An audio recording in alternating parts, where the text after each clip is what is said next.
வணக்கம். நம்ம தமிழ்நாடு முதல்வர் சொன்னதை செய்யக்கூடிய முதல்வராக விளங்கி கொண்டிருக்கிறார். அதனால தான் இன்னைக்கு தமிழ்நாடு முழுவதும் 1000 முதல்வர் மருந்தகங்களை திறந்து வைத்திருக்கிறார். அவருக்கு தமிழ்நாட்டு மக்களின் சார்பாக நன்றியை தெரிவித்துக் கொள்ள கடமைப்பட்டிருக்கிறேன். ஏனென்று சொன்னால் இன்னைக்கு உணவு, உடை, இருப்பிடம் இதுதான் அடிப்படை தேவைகள் என்பதை மீறி அத்தியாவசிய தேவைகள் வரிசையில் மருந்துகள் முக்கிய இடத்தை பெற்றிருக்கின்றன. காலம் மாற மாற நம்மளுடைய உணவு பழக்கத்தின் காரணமாகவும் ரொம்ப துரிதமான நாட்களாக இந்த உலகம் ஓடிக்கொண்டிருக்கின்ற காரணத்தினால பல்வேறு நோய்கள்னால மக்கள் குழந்தைகள் முதல் பெரியவர்கள் வரை பாதிக்கப்பட்டிருக்கிறார்கள். அதுவும் முதியோர்களை எடுத்துக்கொண்டோன்னு வச்சுக்கோங்களேன், கொரோனாக்கு முன்னாடி வரைக்கும் இருந்த நிலை மாறி இன்னைக்கு கொரோனா காலத்திற்கு பிறகு பல்வேறு நோய்களுக்கு முதியவர்கள் ஆட்பட்டு இருக்கிறார்கள். அவர்கள் ஒரு குறிப்பிட்ட தொகையை மருந்துக்குன்னு செலவு பண்ணக்கூடிய ஒரு நிலையில இன்னைக்கு எல்லா குடும்பங்களும் இருக்கு.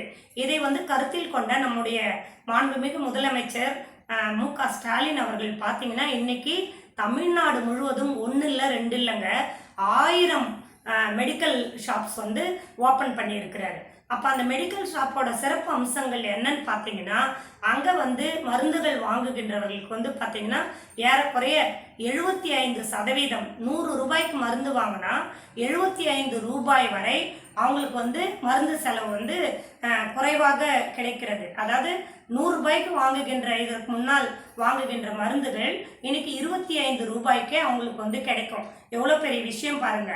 அதே போல பார்த்தீங்கன்னா இந்த பி ஃபார்மசி, டி ஃபார்மசி என்று படித்திருக்கக்கூடிய பட்டதாரிகள் பார்த்தீங்கன்னா, பட்டதாரி இளைஞர்கள் பெண்களுக்கு பார்த்தீங்கன்னா ஏறக்குறைய 1500 பேருக்கு வேலை வாய்ப்புகள் கிடைத்திருக்கிறது. அதே போல பார்த்தீங்கன்னா இந்த மருந்துகள் தயாரிக்கின்ற தொழிலில் ஈடுபட்டு இருக்கின்ற தொழில் முனைவோர்கள் பார்த்தீங்கன்னா அவங்களுக்கு மானிய விலையில் கூடுதல் நிதி ஒதுக்கீடு எல்லா வங்கிகளிலும் வழங்குவதற்கு முதலமைச்சர் ஆணையிட்டு இருக்கிறார். இந்த நம்முடைய ஒன்றிய அரசாங்கத்துக்கு பார்த்தீங்கன்னா நம்முடைய தமிழ்நாடு முதலமைச்சர் ஒரு கடிதம் எழுதினார்.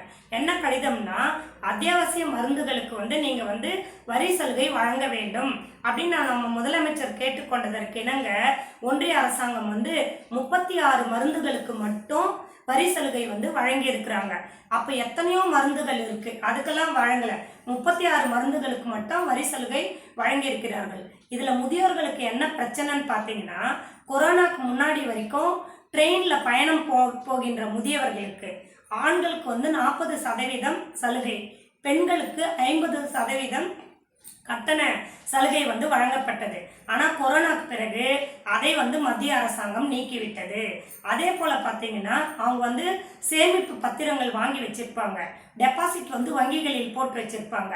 அந்த டெபாசிட்டுகளுக்கு இப்போ 10% அவங்களுக்கு வழங்கக்கூடிய சலுகை கம்மி பண்ணிட்டாங்க. இந்த மாதிரி சூழல்ல முதியவர்கள் மருந்து மாத்திரை வாங்க முடியாம, வருமானமும் இல்லாம ரொம்ப கஷ்டப்படுகின்ற இந்த காலகட்டத்தில் பார்த்தீங்கன்னா நம்முடைய மாண்புமிகு தமிழ்நாடு முதலமைச்சர் தாயுள்ளம் கொண்ட கருணையுள்ளம் கொண்ட முதலமைச்சர் ஸ்டாலின் அவர்கள் 1000 மருந்தகங்களை திறந்திருக்கின்றார். அவருக்கு மக்கள் சார்பிலும் திராவிட முன்னேற்ற கழகத்தின் சார்பிலும் நன்றியை நாங்கள் தெரிவித்துக் கொள்கின்றோம். நன்றி, வணக்கம்.